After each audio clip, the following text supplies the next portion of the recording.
মেদিনীপুরে অভিষেক বন্দ্যোপাধ্যায়, সরাসরি নজর রাখবো সেই দিকেই। মেদিনীপুর কলেজে যারা ছাত্র ছিলেন, প্রাক্তন ছাত্র এই কলেজের দীনেশ গুপ্ত, প্রদ্যুৎ কুমার ভট্টাচার্য, মৃগেন্দ্রনাথ দত্ত, ব্রজকিশোর চৌধুরী, নির্মল জীবন ঘোষ, এই 5 জন ছাত্র স্বাধীনতা আন্দোলনে লড়াই করতে গিয়ে নিজেদের জীবন দিয়ে ব্রিটিশের বিরুদ্ধে লড়াই করেছিলেন।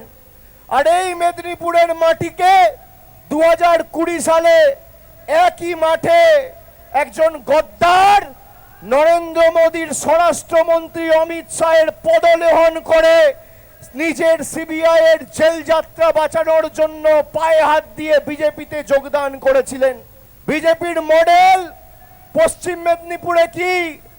নিচে সিপিএম এর হাড়মাদ আর উপরে বিজেপির গদ্দার, যারা এক সময় সিপিএম করে বাংলার হাজার হাজার মানুষকে ভীত সন্ত্রস্ত করে।